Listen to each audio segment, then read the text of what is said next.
Anda menyaksikan Tribun News Update bersama saya Siska Mawaski. Polda Nusa Tenggara Barat telah menggelar rekonstruksi kasus pelecehan seksual yang dilakukan oleh pria disabilitas bernama Iwayan Agus Wartama atau yang dikenal dengan Agus Buntung pada Rabu 11 Desember. Agus menjalani total 49 adegan, jumlah ini bertambah dari yang sudah ada di dalam berita acara penyidikan.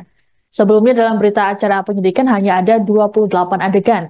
Rekonstruksi digelar di 3 lokasi di Kota Mataram, yakni Taman Udayana, Homestay, dan Islamic Center. Di Reskrimum Polda NTB, Kombes Pol Syarif Hidayat mengatakan, penambahan jumlah adegan itu berdasarkan keterangan dari tersangka. Kegiatan ini dimulai di Taman Udayana, lokasi pertemuan Agus Buntung dengan para korbannya. Kemudian tersangka dibonceng menuju ke Nangs Homestay yang tak jauh dari Taman Udayana. Berdasarkan keterangan Agus, sebelum menuju homestay terjadi kesepakatan antara korban dan pelaku terkait siapa yang akan melakukan pembayaran kamar homestay. Setelah berbincang, disepakati bahwa korban yang akan membayar. Selanjutnya, korban dan pelaku menuju ke kamar nomor 6. Syarif berujar ada 2 versi keterangan yang berbeda dalam kasus pelecehan ini. Menurut Syarif, berdasarkan keterangan korban, tersangka yang lebih aktif. Sebaliknya, tersangka mengatakan bahwa korban yang lebih aktif. Selesai dari homestay, Agus dan korban menuju ke Islamic Center, tempat korban ditunggu 2 temannya. Setelah itu, mereka berpisah. Adapun sepanjang rekonstruksi kasus Agus Buntung ini berlangsung, ratusan warga turut mengerumuni lokasi di Taman Udayana. Beberapa warga sempat merekam aksi Agus saat memperagakan reka ulang adegan. Bahkan mereka turut meneriaki Agus saat ia dibawa ke mobil. Temuan fakta baru dalam rekonstruksi ini nantinya akan jadi pertimbangan jaksa penuntut umum dalam persidangan.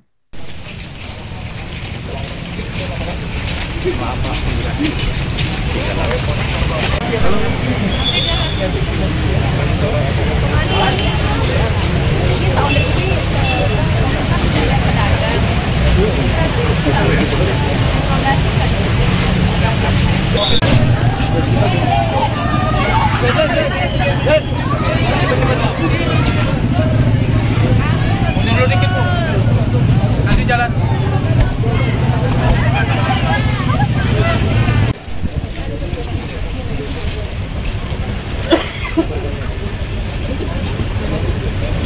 Oke, ini pakai itu.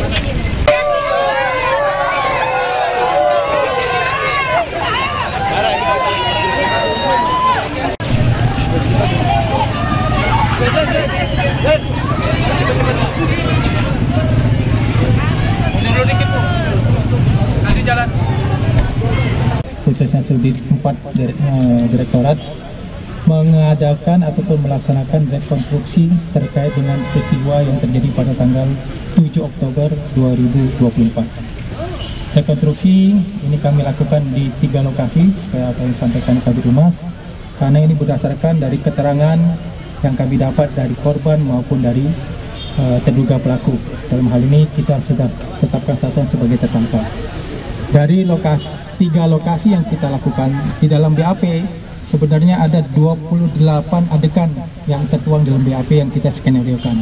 Tetapi saat ini berkembang di lapangan itu ada 49 adegan. Hal ini disampaikan karena ada perkembangan perbuatan yang dilakukan oleh tersangka itu mengembang di lapangan.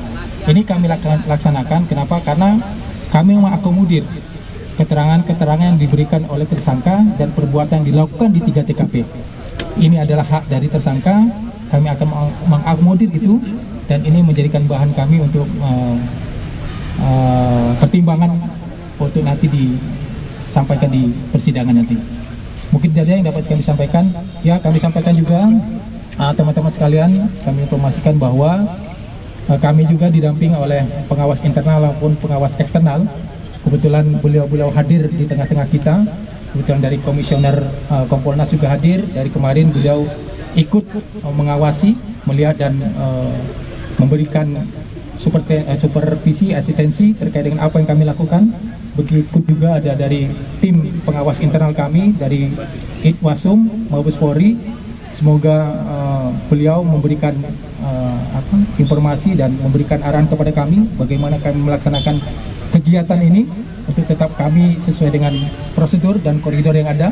Kami memperhatikan hak-hak baik dari tersangka itu sendiri maupun hak-hak dari korban, karena kita dihadapkan dengan dua kelompok rentan. Yang pertama kelompok rentan perempuan sebagai korban, dan yang kedua kelompok rentan disabilitas sebagai tersangka yang sudah kami tetapkan.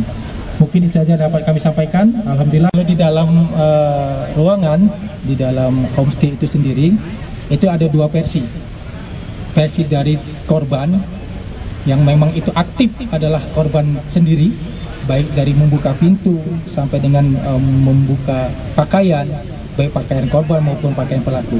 Tetapi pada saat sekarang yang ada di TKP homestay dari versi tersangka, itu yang aktif adalah dari tersangka itu sendiri, dari korban. Kalau kebalik.